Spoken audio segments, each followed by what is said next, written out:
Coaching centre को किया गया सीज। जांच के लिए एफएसएल टीम भी मौके पर पहुंची। कोचिंग सेंटर के बाहर एनएसयूआई का धरना जारी। कोचिंग क्लास में बेहोश हुए थे 9 स्टूडेंट्स। सभी छात्रों की हालत में सुधार है। मामले में ग्रेटर नगर निगम ने कमेटी बनाई है जांच के लिए। महापौर सौम्या ने भी मामले में मांगी तथा तथ्यात्मक रिपोर्ट। जांच पूरी होने तक अस्थायी रूप से बिल्डिंग को सीज किया गया है। नगर निगम मानसरोवर जोन के उपायुक्त ने बिल्डिंग को सीज किया है। तो बड़ी जानकारी इस वक्त आपको दे रहे हैं। कोचिंग क्लास में बेहोश हुए थे 9 स्टूडेंट्स। ये बड़ी खबर है। सभी छात्रों की हालत में फिलहाल सुधार बताया जा रहा है। जांच पूरी होने तक अस्थायी रूप से बिल्डिंग को सीज किया गया है। कोचिंग संस्थान में गैस रिसाव का ये पूरा मामला है। विष्णु हमारे संवाददाता लाइव इस वक्त हमारे साथ हैं, उनसे अधिक जानकारी लेते हैं। विष्णु, क्या इस पूरे मामले पर अभी भी उसी तरीके की भीड़ सड़कों पर नजर आ रही है या अब शांति का माहौल है? क्या अपडेट है?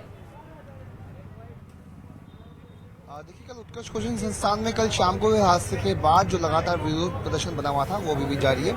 और इसी बीच मानसरोवर जोन के उपायुक्त की ओर से इस बिल्डिंग को अस्थायी तौर पर सीज कर दिया गया। ये नोटिस जो है वो इस बिल्डिंग की दीवार पर चस्पा कर दिया गया, जिस पर लिखा है कि 15 दिसंबर को उत्कर्ष कोचिंग जो संस्थान है उसमें हादसे की जांच करने के लिए उक्त कोचिंग को अस्थायी रूप से जांच पूरी होने तक सीज किया जाता है। तो यहाँ पर ये नोटिस चस्पा किया गया। और ये जो मैं दिखा रहा हूँ इस बिल्डिंग का मुख्य गेट, इसी मुख्य गेट के ऊपर ये जो लॉक है उसको लगा करके सील बंद यहाँ पर कर दिया गया। लाल जो कपड़ा है वो यहाँ पर है और इसको चस्पा यहाँ पर कर दिया गया है। तो कुल मिलाकर के जब तक ये जांच होगी इस पूरे मामले की तब तक ये बिल्डिंग सीज रहेगी। यहाँ पर पुलिस का जो जाब्ता है वो लगाया गया, आरएससी के जवान है उनको यहाँ पर लगाया। यदि मैं बाहर की बात करूँ तो देखिए, बिल्डिंग सीज होने के बाद भी अब तक यहाँ पर जो विरोध प्रदर्शन है, जो गतिरोध है वो बना हुआ है। सैकड़ों की संख्या में छात्र हैं वो यहाँ पर बने हुए हैं। कुछ लोगों का ये भी कहना है कि इस कोचिंग के बंद होने की वजह से उनको नुकसान भी हो सकता है। क्या कहना है आपका? सर, हमारी कोचिंग बंद होने से हमको बहुत नुकसान है। हम 27 फरवरी को हमारा एग्जाम है रीट प्री का, और सिलेबस भी जारी हो गया है। तो हमारे पूरे पैसे जमा करा लिए इन्होंने और 1 महीने कोचिंग हुई है अभी। या तो हमारी कोचिंग दूसरी बिल्डिंग में शिफ्ट की जाए या इसी को चालू किया जाए चालू रूप से। क्या हुआ था कल? क्या बता रहे थे आपके साथी छात्र? सर, 201 में क्लास चल रही थी जो घटना हुई थी। मैं 301 में बैठा था। हमारी जैसे ही क्लास खत्म हुई तो सर ने बोला यहाँ से जल्दी लिख लो। हमने कारण पूछने की कोशिश की तो उन्होंने बोला तुम यहाँ से जल्दी भागो। तो हम जल्दी लिख के आए। तो हमको लोगों ने बोला कि उनको तो 6-7 लड़की हैं, उनको हॉस्पिटल में शिफ्ट कर दिया। बता रहे थे कल हुआ क्या था जब आप कोचिंग क्लास में थे? हुआ क्या था कल? यही बोला हमसे कि जो गैस लीकेज की वजह से या मिर्चियों की वजह से लड़की बेहोश हो गई है। क्या हुआ था कल? सर, ऐसा हुआ था, हमारी क्लास 201 में चल रही थी। तो मुकेश दीवान सर पढ़ा रहे थे संस्कृत। तो सर ने कहा था कि यहाँ गैस कोई रिसर्व हो रहा है। वो सब्जी के चुगने से ये आंधी चक्कर आ सकते हैं क्या? बेहोश हो सकता है? अरे ये तो प्रैक्टिकल ही है, घर में चुगती है सब्जी। कभी आंधी चक्कर आए हैं? कभी? ये तो कह दिया था इसमें कोई गैस ऐसी थी, उसका गैस का आज तक नहीं पता चला। आप कल कुल मिला के उसी क्लास में मौजूद थे? बिल्कुल सर, मैं मौजूद था सर। 201 में रीड टारगेट वाला बैच था। कितने बच्चे थे? कौन सी क्लास की पढ़ाई उसमें रीड टारगेट बैच चल रहा था, संस्कृत चल रही थी। लेवल 2 भाषा चल रही थी संस्कृत। तो हमारे 2 बैच चलते हैं, इंग्लिश वाले ऊपर बैठे थे, हम नीचे थे। तो उसमें कम से कम 200-250 बच्चे होते थे, कोई ज्यादा नहीं है। रूम बहुत बड़ा है, कम से कम 500 बच्चे आ सकते हैं। और मेंटेलिटी है उसमें, ये कह रहे कि खिड़कियां नहीं, खिड़कियां भी हैं, जाके देखो। ये कह रहे खिड़कियां, उसमें कांच लगे हैं, कांच को खोल दो, खिड़कियां और एग्जिट 2 गेट है, उसमें सारी व्यवस्थाएं, एसी लग रही हैं खूब अच्छे से। हमें की क्षमता जो थी उससे ज्यादा लोग बैठे थे? कम थे सर, कम थे। संडे की वजह से नहीं, वैसे भी कम थे, आधे लोग। कल क्या हुआ था? कल क्लास चल रही थी, क्लास में थे क्या? अचानक गैस लीक हुई। लीक होने के बाद में वो लड़कियां भगने लगी कि बदबू आ रही है। अब वो स्मेल तो पता नहीं किसकी थी, लेकिन हल्की थी स्मेल आई। तो मैनेजमेंट वाला भग के आया, उन्होंने सबको बाहर निकाला। बाहर निकालने के बाद में यहाँ बाहर आके 2-3 लड़कियां बेहोश हो गई। उसके बाद में हॉस्पिटल शिफ्ट कर दिया। लड़कियां ही हुई कि लड़के भी हुए? एक लड़का भी था, एक लड़का था।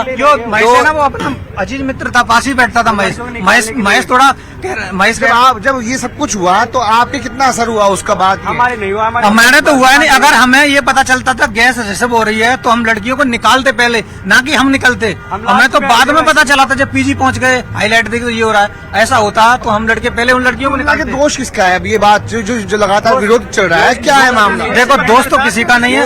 अरे रुक जाओ, दोस्त तो किसी का नहीं है। दोस्त तो न जाने पता नहीं परमात्मा की नहीं है, तो अचानक हो जाती है, कभी मौत भी आ जाती है अचानक।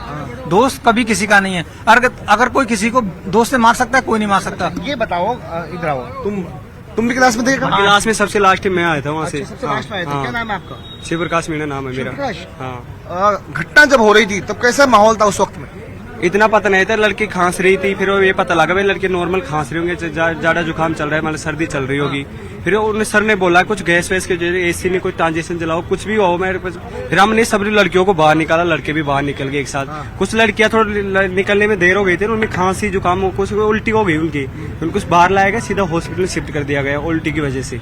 और कोई मैटर नहीं, अभी इतने फालतू में राजनीति मैटर बना रहे हैं। एक लड़का था मेरे साथ, वो लड़कियों को निकालने थोड़ा उसके गैस के हो गया था, और कुछ नहीं, और सब लड़कियों को घर भेज दिया गया। क्या बता रही थी उनके ऐसा क्यों हुआ उनके साथ? लड़कियों को पता नहीं, अभी तो जांच में पता लगेगा, कमेटी गठित की जाए भाई क्या था, क्या मामला था, इसको लड़कियों को क्या पता चलता तो उसको हम इलाज कर ले क्या मामला हो, कब जब भी बोल असर नहीं हुआ कुछ भी गैस का किसी का? मेरे को नहीं हुआ, मैं सबसे लास्ट में आया था वहाँ पे, सबसे लास्ट में बैग उठा के लेके आए थे सबको निकाल के, मेरे कुछ भी असर नहीं हुआ, अभी तक भी नहीं हुआ मेरे कुछ भी असर। हाँ, कोई कह रहा है सीवरेज की बदबू थी, कोई कह रहा है कि पड़ोस की रसोई जल रही थी। इसका तो जांच होगी जब पता लगेगा, हमारे कोई पता नहीं, इसका जांच होगा नहीं, हमारे को मालूम नहीं। जहाँ पे कोचिंग अब सीज हो गया है यहाँ पे सही तौर पर, कितना असर यहाँ पर पड़ेगा आप लोगों की? सर हमारी जिंदगी का सवाल है, जिंदगी का सवाल, हमारी एग्जाम है 27 तारीख को, हमारी एग्जाम है सर, हमारी जिंदगी का सवाल है। 27 को हमारा एग्जाम है, हम क्या करेंगे? सर ये तो एक दिन के लिए धरना बैठे, हम यहाँ 5 दिन धरना देंगे, भले ही हमारी जान चली जाए, कोई दिक्कत नहीं है। रोटी नहीं खाएंगे, पानी नहीं पियेंगे, यहाँ जब तक कोचिंग नहीं चालू है, जब तक नहीं यही कल अनाउंस कर देंगे सब लड़कों से लड़कियों से, यहाँ आओ, यहाँ बैठो। ये इससे ज्यादा हम धौलपुर से आए सर, हम धौलपुर जिले से आए यहाँ कोचिंग करने के लिए, अपना भविष्य बनवाने के लिए। तो देखिए अब एक नया विरोध जो सामने आ रहा है वो आ रहा है उसी कोचिंग के छात्रों का जो यहाँ पर पढ़ाई कर रहे थे, और उनका ये कहना है कि वे इससे भी कहीं ज्यादा धरना देंगे। उसकी वजह है कि हमारा जो भविष्य है वो खतरे में है। इनका छात्रों का ये कहना है कि हम चाहते हैं कि कोचिंग या तो वापस से खुले या फिर किसी और बिल्डिंग उसको शिफ्ट किया जाए, ताकि उनका जो भविष्य है, चूंकि उनके आने वाले दिनों में जो एग्जाम है, उन एग्जाम की तैयारी के लिए उनको वक्त चाहिए, पढ़ाई उनको चाहिए, फीस उन्होंने जमा कराई है 350 किलोमीटर दूर से ये छात्र यहाँ पढ़ने के लिए आए। देखिए आसपास बहुत सारी बिल्डिंग्स हैं, हम देख रहे हैं, क्योंकि पोस्टर्स में नजर भी आ रहे हैं, यहाँ पर कुछ पीजीज भी हैं, शायद कोचिंग में आने वाले बच्चों के लिए पीजी भी तैयार किए गए, हॉस्टल्स भी है। ये सीवरेज का जो इशू सामने आया है, क्या यहाँ पर ऐसा कुछ है? आपने इस इलाके को पूरा देखा होगा। देखिए यहाँ जो मैं अभी कुछ आवाज कट रही है, हाँ। जिस तरह की बात आप कह रहे हैं, यहाँ पे पीजी भी चलते हैं, और यही बात कही जा रही है कि एक तरफ कि इसी कोचिंग के ठीक पास में पीजी चल रही है, वहाँ पे हॉस्टल था, और वहीं पर किचन में जब रसोई काम कर रहा था तभी जो धांस वहाँ पे उठी, यानी जो खाना पकाने के दौरान जो गैस उठी वो एडजस्ट के फैन के माध्यम से कोचिंग की क्लास में घुसी। लेकिन अभी जब हम प्रत्यक्षदर्शी छात्रों से बातचीत कर रहे थे, वो बता रहे थे कि उनको मालूम तक नहीं चला आखिरकार हुआ क्या है। सामान्य तौर पर कहना है कि कुछ छात्राएं जो है वो खांस रही थी, और उसका उनको पता भी नहीं चला। एक बार फिर से उनके पास चलते हैं, एक बार बात करेंगे। भाई तुम भी क्लास में थे क्या? देखो जो क्लास आप क्लास में थे, हम थे क्लास में, सारे लड़के थे वही क्लास में थे। क्या हुआ था? ऐसा कुछ नहीं हुआ है, वहाँ पे एसी लगा है, एसी में शॉर्ट सर्किट हुआ है, कुछ हुआ है, उसमें से गैस निकली थी, उसी के नीचे जो लड़की बैठी है ना, उन्होंने गैस की वजह से उसमें घुटन सी हो रही थी, उन्होंने बोला था सर से घुटन सी हो रही है। थोड़ी देर सर ने बोला था सारे बच्चों को छुट्टी हो गई, चलो निकलो, तो थोड़ी देर 5 मिनट का टाइम होगा, लास्ट 5 मिनट में 4-5 लड़की या 7-8 हो गया था, उनको बेहोशी। माहौल कहाँ से बना फिर? माहौल कहते रहा सर, एसी है ना, एसी जस्ट ऊपर लगा था, तो इसी में से कुछ उसमें शॉर्ट सर्किट हुआ है, कुछ हुआ है, इसका कोई पता नहीं है, इसी की हम बोल रहे हैं कि उसकी जांच कर लो क्या है उसमें से। आपका कहना कितने छात्र मौजूद थे उस वक्त क्लास में? क्लास में 150-200 बच्चे थे। असर कितने के हुआ? अच्छा 7-8 बच्चों के। बाकी लोग ठीक थे उस पास केस में? मैं ठीक हूँ ना, मैं तुम्हारे सामने खड़ा हूँ ना, क्लास के लास्ट में आए हैं ना। ये कह रहा है कि सबसे लास्ट में तुम? सबसे लास्ट में आया था, मैं सबको निकाल के उसके बाद मैं बैग निकाल के लाया था मेरा खुद का, मेरा अभी तक कुछ असर नहीं हुआ ऐसा। वो लड़के बैठी थी उनके नीचे, क्यों मची फिर इतनी सारी? अफरा तफरी कहाँ मची है उसमें? अब तो बाहर अफरा तफरी बाहर मची है, कुछ अफरा तफरी कुछ है ही नहीं, अंदर कुछ हुआ ही नहीं। मैनेजमेंट इतना अच्छा है, 5 मिनट में मैनेजमेंट सबको बाहर निकाल दिया गया। मैनेजमेंट कोई गलती नहीं है, मैनेजमेंट पे थोप रहे हैं ऐसे। मैनेजमेंट क्यों नहीं जा रहा? मैं तो क्लास के माहौल पे जा रहा हूँ। जब घटना हुई थी क्लास में कुछ बाहर तो जिस तरह माहौल हुआ कि लड़कियां घबरा गई, सब लड़के यहाँ से कोचिंग से बाहर यहाँ से चल गए। सर इसमें हमारी जो कोचिंग संस्थान है इसकी बहुत ज्यादा गलती मानते हैं हम, क्योंकि अगर उनका मैनेजमेंट इतना अच्छा होता तो वो 7 लड़कों की उसमें जान भी जा सकती थी। अभी नहीं गई है, इसलिए ये बोल रहे हैं कि प्रशासन बहुत अच्छा है, अपना जो मैनेजमेंट अच्छा है। अगर उनकी जान चली जाती तो कौन सा मैनेजमेंट अच्छा है? क्या वो उनका जो वो डेथ हुई है अगर वो हो जाती, ये आपका साथी कह रहा है कि हम जांच करो, कमेटी बिठाओ, ऐसे गुट निरपेक्ष से कुछ होगा नहीं। इसकी जांच करो क्या मामला हो और आगे संज्ञान लिया जाए। और कोचिंगों भी और मांग क्या हो रही है, और कोचिंगों भी कुछ निर्देश बनाया जाए। सर इसमें ज्यादा बैठे थे वो बंद करना है। मेन वजह ये विरोधाभास अलग अलग जगह पर इन छात्रों के हैं। कोई जांच चाहता है, किसी का आरोप है कि कोचिंग प्रबंधन की गलती थी, किसी का कहना है कि कोचिंग का प्रबंधन की गलती नहीं थी। लेकिन लोग उतनी बातें जो साफ तौर पर यहाँ पर नजर भी आ रहा है, हर छात्र की अपनी अपनी राय है और उसी को लेकर वो यहाँ पर अपना गुस्सा जाहिर कर रहा है। जाहिर सी बात है उनका एग्जाम है और पढ़ाई नहीं हो रही है, जिसके चलते वो लोग भी परेशान है। अब ऐसे में क्या कोई अस्थायी इंतजाम किया जाएगा टीचर्स के द्वारा, ये भी अपने आप में बड़ा सवाल है। लेकिन क्योंकि मैनेजमेंट के लोग कहीं छात्रों से अभी तक कोई टीचर से बात हुई है बच्चों की, जरा पूछिए इनसे, मैनेजमेंट ने किसी ने बात करने की कोशिश की है कि अस्थायी कुछ व्यवस्था मैनेजमेंट करेगा? क्योंकि ये तो काम मैनेजमेंट का है। हाँ? मिर्ची का पाउडर भी बता रहे हैं कुछ लोग इसके अंदर। भाई मिर्ची बता रहे हैं, ये उत्कर्ष कोचिंग के कुछ टीचर्स बता रहे हैं कि मिर्ची का पाउडर। अलग अलग बातें यहाँ पर छात्र कह रहे हैं। कोई कह रहा है मिर्ची पाउडर डाल दिया है, कोई कह रहा है यहाँ पर कि एसी के नीचे बैठी थी उस पर शॉर्ट सर्किट हो गया। कुल मिलाकर के जो स्थिति है इस पूरी घटना की अब तक साफ नहीं हो पाई कि आखिरकार हुआ क्या। क्योंकि जो प्रत्यक्षदर्शी छात्र हैं, जो जिनका कहना है कि 150 से 200 के बीच में छात्र यहाँ पर बैठे थे, लेकिन जो असर हुआ वो हुआ 5 से 7 का, तो बाकी के क्यों नहीं हुआ, ये बड़ी बात है। लेकिन कुल ना कि एसडी जो नगर निगम के अधिकारी थे वो भी ये साफ कर चुके हैं कि गैस रिसाव की वजह तो बिल्कुल अब तक साफ नहीं हो पाई है। लेकिन अब एफएसएल ने अपनी जांच के दौरान क्या क्या तथ्य जुटाए उनकी जांच करेगी। उनके जो कंक्लूजन है वो निकल के साफ आएगा कि आखिरकार इस घटना की यहाँ से क्या लेकर गई है कुल मिलाकर के विरोध प्रदर्शन के जानकारी बाद आपके में पास इस तरीके की, क्योंकि वो तो जांच के बाद सामने आएगा, लेकिन कुछ जो एफएसएल की टीम ने यहाँ से जुटाया हो?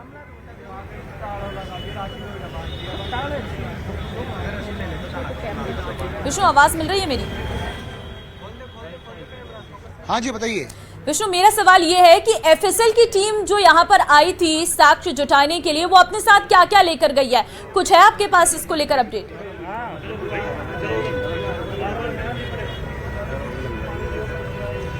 देखिए काफी डिस्टरबेंस हो रहा है, मैं सवाल आपका समझ नहीं पा रहा हूँ, तो या तो एक बार आप वापस से सवाल दोहराइए प्लीज। मेरा सवाल ये है विष्णु, अगर आपको मेरी आवाज आ रही है, क्योंकि आपने बताया कि यहाँ पर एफएसएल की टीम आई थी, एफएसएल की टीम अपने साथ क्या क्या साक्ष्य लेकर गई है, क्या क्या चीजें लेकर गई है?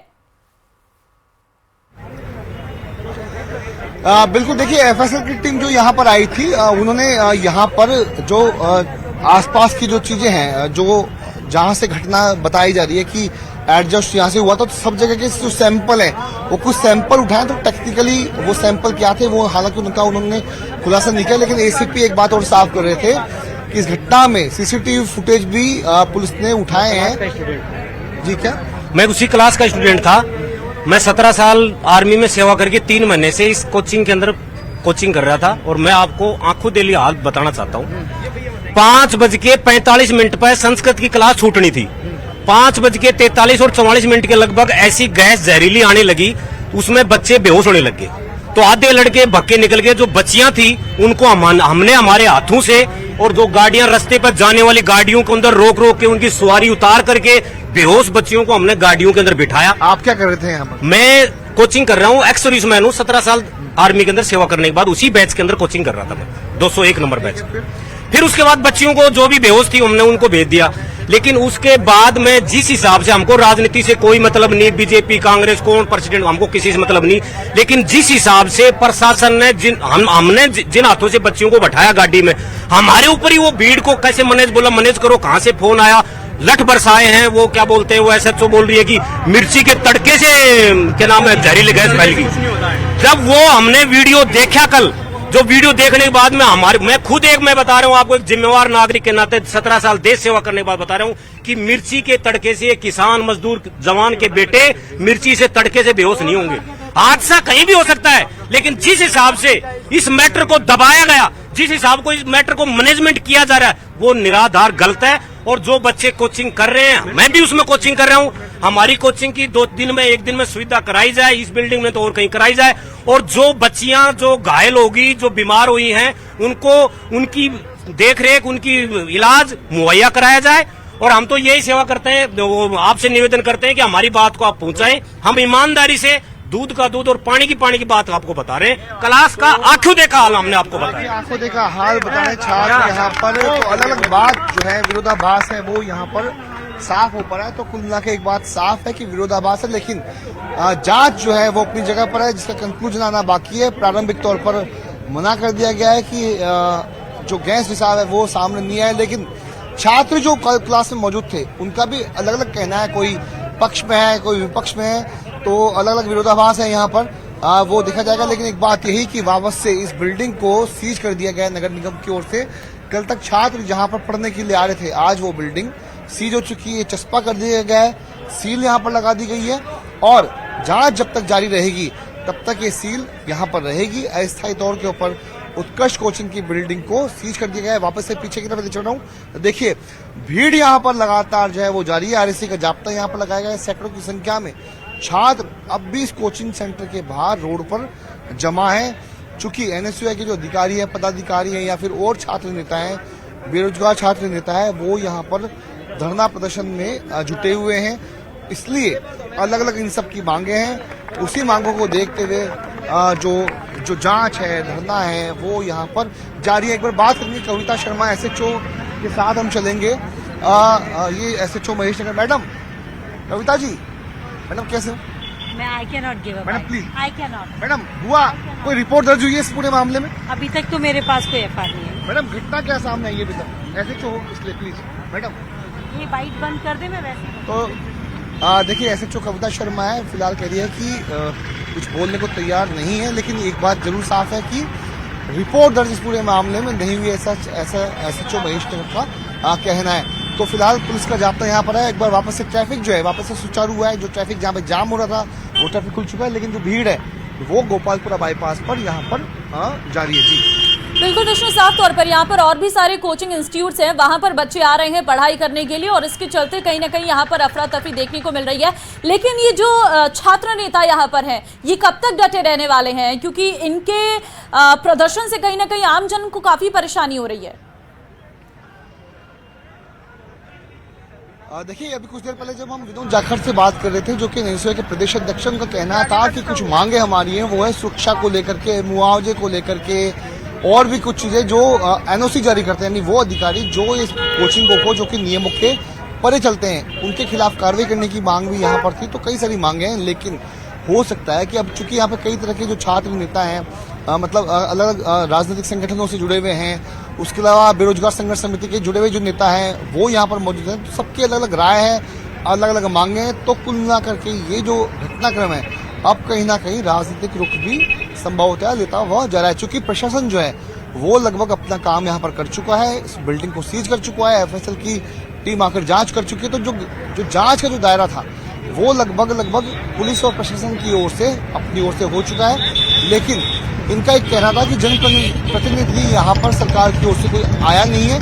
तो कल भाजपा की सांसद मंजू शर्मा जरूर यहाँ पर पहुंची थी, लेकिन उसके बाद अब तक यहाँ पर सरकार की ओर से कोई आया नहीं, ऐसा विनोद जाखड़ कह रहे थे। और इसीलिए यहाँ पर ये धरना प्रदर्शन अब तक भी जारी है। जी ठीक है विष्णु, यहाँ पर क्या कोई सीवरेज है जिसकी बात कही जा रही है कि वहां से ये रिसाव हुआ और उसके बाद ये पूरी स्मेल जो है वो क्लासरूम में आई है? इस इलाके के बारे में जरा बताइएगा, क्योंकि यहाँ पर और भी कोचिंग इंस्टीट्यूट है, यहाँ पर पीजीज भी हैं, हॉस्टल्स भी हैं, लोग भी रहते हैं। कैसा सीवरेज यहाँ पर है जिसकी वजह से यह हादसा जो प्रथम दृष्टया सामने आया है? बिल्कुल देखिए, मैं अगर इस रोड को एक बार कहूँगा अपने कैमरामैन साथी अविनाश जी से, देखिए ये जो पूरी बिल्डिंग दिख रही है ना आपको, सभी बिल्डिंग में कोचिंग चल रहे हैं, इन्हीं में इनके हॉस्टल्स भी हैं, सभी बिल्डिंग एक दूसरे से सटी हुई है। अगर रोड के ऊपर बात करें तो यहाँ पर कोचिंग है, इनके ठीक पीछे जो आवासीय जो मकान है उनमें कोचिंग सेंटर, उनमें हॉस्टल चलते हैं, सभी की दीवारें एक दूसरे से सटी हुई है। कहीं पर भी आप देख लीजिए, हर बिल्डिंग में यहाँ पर कोचिंग और उसके अलावा हॉस्टल चलता हुआ नजर आएगा। और इसी बीच ये बताया गया था कि जहां पर फ्रंट यानी आगे की तरफ की कोचिंग चल रहा है उत्कर्ष, उसके ठीक पीछे की तरफ उसे एड जोनिंग में हॉस्टल भी चलते हैं और वहीं पर हॉस्टल में जो रसोईया था वो खाना पका रहा था, ऐसी बात कही जा रही है। लेकिन जो सीवरेज की बात है, एसीपी योगेश चौधरी का ये कहना था कि जब वे लोग यहाँ पहुंचे थे कोचिंग में, तब छात्राओं को ये कहना था कि सीवरेज की गैस की रिसाव की वजह से ऐसा हुआ है। साथ में जब क्लास में वे लोग घुसे तब यह दुर्गंध भी आ रही थी, ऐसा एसीपी योगेश चौधरी का कहना है। तो कई तरह की बातें यहाँ पर सामने आई थी। लेकिन ठीक है विष्णु, फिलहाल बहुत धन्यवाद आपका तमाम जानकारी देने के लिए, अपडेट देने के लिए। फिलहाल एक बड़ी खबर है कोटपुतली से, जहां पर कोटपुतली के भाबरू से ये बड़ी खबर है, अनियंत्रित होकर एलपीजी गैस से भरा टैंकर पलट गया है। टैंकर से गैस का रिसाव शुरू हुआ है। सूचना पर पहुंची है पुलिस और फायर सेफ्टी टीम। एहतियात के तौर पर ट्रैफिक को डाइवर्ट कर दिया गया है। 500 मीटर के जो दायरे में होटल हैं, ढाबे हैं, उन्हें खाली करवा दिया गया है। जयपुर से दिल्ली की ओर जा रहा था ये टैंकर। गैस के रिसाव को रोकने का प्रयास जारी है। NH 48 स्थित मेहरोज मोड़ के पास की पूरी घटना है। तस्वीर हम आपको दिखा रहे हैं। ये एलपीजी से भरा गैस सिलेंडर था और जो अचानक से पलट जाता है, हम आपको वीडियो में भी दिखा रहे हैं। लेकिन 500 मीटर के दायरे में जो भी होटल ढाबे हैं, वहां उन होटल ढाबों को खाली करवा दिया गया है, क्योंकि गैस का रिसाव हो रहा है और गैस के रिसाव को रोकने की कवायद लगातार जारी है। टैंकर से जो गैस निकली है उसके चलते काफी लोगों को दिक्कतें हो रही हैं। सूचना पर पुलिस भी पहुंची है, फायर सेफ्टी टीम भी पहुंची है। एहतियात के तौर पर ट्रैफिक को भी डाइवर्ट किया गया है। 500 मीटर के होटल ढाबों को भी खाली कराया गया है। फिलहाल टैंकर को सीधे करने की कोशिश की जा रही है। ट्रैफिक को भी यहाँ पर डाइवर्ट कर दिया गया है। इस पूरे रास्ते से ट्रैफिक इस वक्त बंद है। संवाददाता हीरालाल फोन लाइन पर हमारे साथ है। हीरालाल, खबर सामने आई है कि एक अनियंत्रित होकर एलपीजी गैस से भरा सिलेंडर जो है, वो टैंकर जो है वो पलट गया है। क्या अपडेट है आपके पास? जी देखिए, बाबरू थाना इलाके का पूरा मामला है, जहां हाईवे स्थित मेहरोज मोड़ के पास एलपीजी गैस से भरा एक टैंकर जो जयपुर से दिल्ली की ओर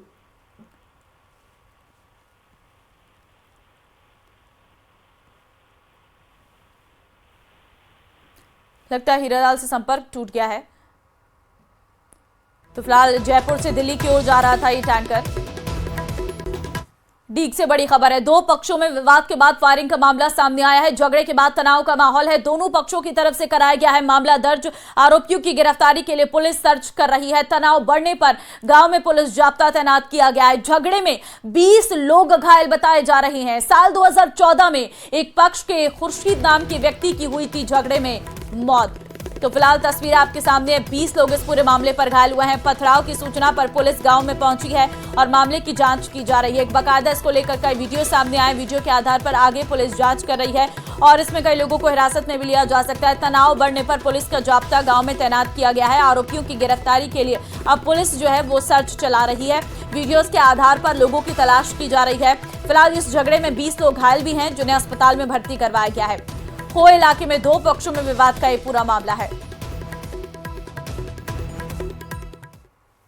लगभग 21 पेशेंट हैं, जिनमें से लगभग 15-16 को गनशॉट इंजरी है और बाकी को कुछ पत्थर की चोटें और इस तरह की चोटें हैं। तो इनको भी प्राइमरी ट्रीटमेंट कराया है अपन ने और बाकी इनको रेफर करेंगे। गनशॉट ये इंजरी जो है इनको निकालने के लिए, जो छर्रे लगे इनको निकालने के लिए। बाकी पुलिस वाले अभी तहरीर हमें दी नहीं है, तो ये तहरीर दे देंगे तो इनका मेडिकल भी हम करेंगे यहीं पर। आज गांव गढ़ी मेवात में दो पक्षों में आपसी झगड़ा हुआ है, जिसमें एक पक्ष के 20 आदमी घायल अवस्था में हॉस्पिटल में भर्ती हुए हैं, जिनका उपचार कराया जा रहा है। मेडिकल की तैयारी की जा रही है। और इसमें दो पक्ष कौन कौन से हैं? अभी दूसरा पक्ष नहीं आया है। सभी पक्षों के नाम क्या है जिनमें झगड़ा हुआ है?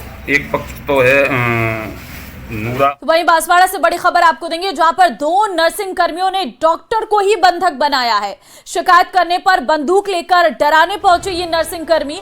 जिले के पालोदा स्वास्थ्य केंद्र का ये पूरा मामला है।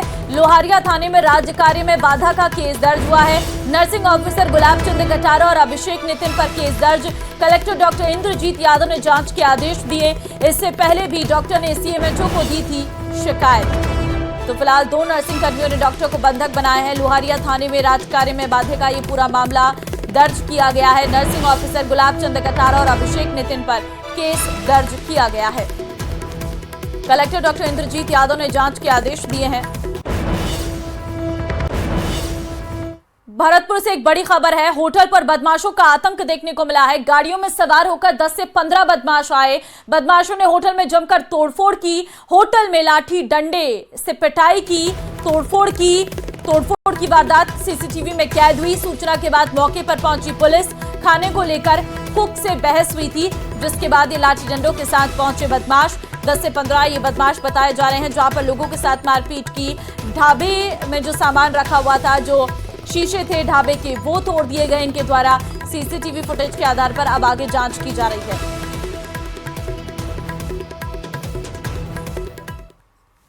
करौली से बड़ी खबर है। सपोट्रा कृषि महाविद्यालय के छात्रों का अनिश्चितकालीन धरना महाविद्यालय परिसर में शुरू किया। छात्रों ने धरना प्रदर्शन, महाविद्यालय में प्राचार्य सहित कई पदों पर नियुक्ति की मांग, महाविद्यालय को कोटा विश्वविद्यालय से जोड़ने की मांग पूरी नहीं होने तक धरना प्रदर्शन जारी रखने की चेतावनी दी गई है। तो अनिश्चितकालीन धरने पर छात्र हैं। महाविद्यालय में प्राचार्य सहित कई पदों पर नियुक्ति की मांग की जा रही है। हमारी ये मांग है कि हमारे यहाँ पे टीचर्स नहीं है हमारी जी, ना हमारी कोई सुनाई करते हैं। और हमें 4 साल हमारी बीएससी करना है, ना कोई हमारे टीचर, ना कोई लाइब्रेरी, ना बच्चों पे ध्यान देते हैं। तो हमें टीचर्स की मांग है। यादव में 3rd ईयर का स्टूडेंट हूँ जी। सर मेरे को रहते हुए यहाँ पे 3 साल हो गए जी। 3 साल के कहाँ से निवास करते हो, कहाँ के रहने वाले? सर तहसील चौक जी। सर हमने इतनी बार टीचर को, प्रिंसिपल को, सबको बोला, एसडीएम को, एमएलए साहब को, सबको लिखित में तक है। वो आश्वासन देते हैं कि हम करवा देंगे, लेकिन अभी तक नहीं हुआ। झुंझुनू के नवलगढ़ थाना इलाके की जाजड़ पंचायत में सड़क मरम्मत के काम के दौरान सरपंच और मजदूरों पर लाठियों से हमला किया गया, जिसमें सरपंच सहित कुछ मजदूरों को चोट आई है। जानकारी के मुताबिक बादलवाई जोहड़ी के रास्ते पर मरम्मत का काम चल रहा था। इस दौरान सड़क पर आवागमन बंद करने के लिए ट्रैक्टर ट्रॉली लगाई गई थी। इसी दौरान झाझड़ के रहने वाले शख्स ने रास्ता बंद होने पर नाराजगी जताई, मजदूरों से बहस करने लगा। विवाद बढ़ने पर शख्स ने अपने साथियों को बुलाकर सरपंच और मजदूरों की लाठी डंडों से पिटाई कर दी। फिलहाल सरपंच ने नवलगढ़ थाने में रिपोर्ट दी है।